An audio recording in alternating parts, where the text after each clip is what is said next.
Pozdrav Dominik, možeš mi se kratko predstaviti, reći ko si, šta si, čim se baviš? Pa ja sam Dominik, bavim se uglavnom umjetničkom grafikom, odnosno eksperimentalnim tehnikama grafike. Napustio sam sve tradicionalne tehnike i razvijem neke svoje, tako da su uglavnom to nekakve netoksične i alternativne tehnike grafike. I kako zapravo to radiš? Je li to bio neki proces pokušaja i pogreške ili si odmah išao s određenim ciljem? Pa da, mislim grafika je uvijek pokušaj pogreške i svega ostaloga uglavnom pogreške. To vidimo i danas na ovoj radionici, jer svaki detalj nam ovisi da li će grafika ispast dobro, pa na taj način zapravo i razvijam svoju tehniku i isprobavam tak dugo dokad ne ispadne ono što želim vidjeti na papiru zapravo, na grafičkom listu. I u čemu se zapravo onda ta tvoja tehnika razlikuje od drugih?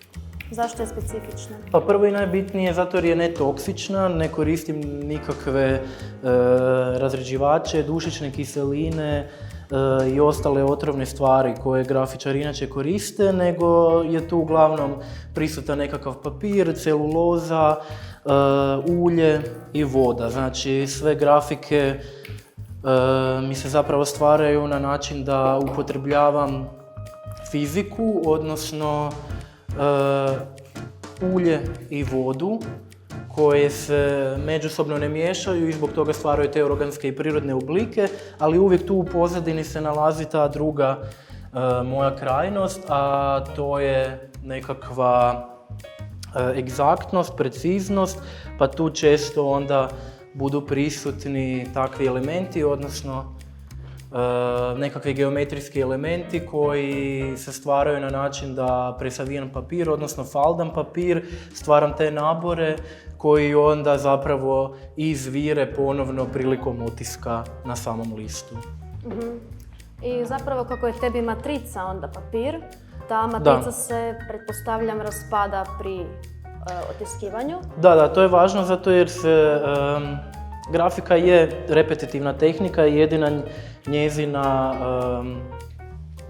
definicija je da se ona može umnožavati, ali to nije slučaj u mojim grafikama zato jer se one vrlo često prilikom otiskivanja raspadaju i svaki otisak je kod mene jedan mogući, jer svaki put ili nešto dodam, ili se matrica potrga, ili nastane nešto treće, tako da je svaki otisak autorski otisak, kako mi to nazivamo u grafici, i nikad ih ne ponavljam jer mi to nije niti u cilju.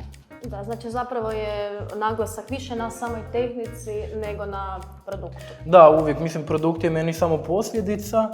Ono što publika gleda na izložbi, to je vjerojatno njima važno, meni je nevažno, meni je važan sami taj proces kad ja uprljam ruke i da budem prisutan u tom trenutku jer me to i osobno nekako motivira i zapravo, neću reći smiruje jer živčanim uglavnom kad to radim, ali mi dopušta da budem prisutan zapravo stvarno u tom trenutku, pa je neka vrsta terapije.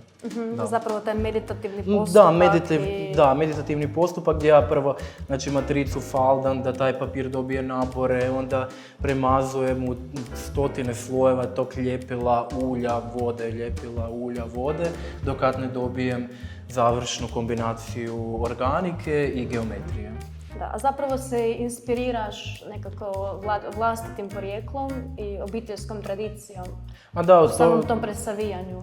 Je. Mislim, od toga sve krenulo prije, na početku mojeg studija kad sam odlučio se baviti identitetom i tad sam zapravo nekako shvatio s čime se želim baviti i da želim istraživati svoj identitet kojeg dijelim na društveni i individualni, pa je onda nekako sve počelo istraživanjem te svoje tradicije, što obiteljske, što tradicije mojeg sela, i tako sam došao sad u krajnjem procesu do tog faldanja koje mi je važno kao nekakvi automatizirani proces kojeg su ljudi radili, isto poput tkanja na primjer.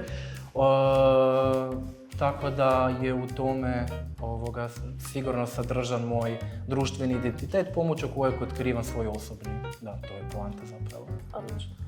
I možeš mi samo ukratko reći kojim se zapravo radovima predstavljaš sad na ovoj izložbi? Na ovoj izložbi se predstavljam serijom radova Metacognicija faldanja.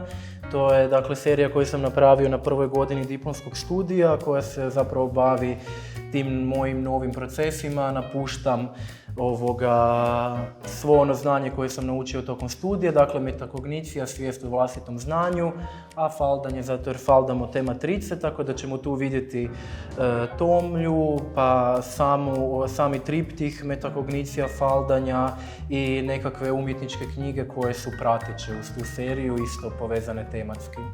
Odlično, hvala. Ja sam Dora Križnik i autorica sam predgovora ove izložbe Metakognicija faldanja, gdje se zapravo svojim radovima predstavlja Dominik Višnjić, a izložba je otvorena od 14.9. do 12.10.2024.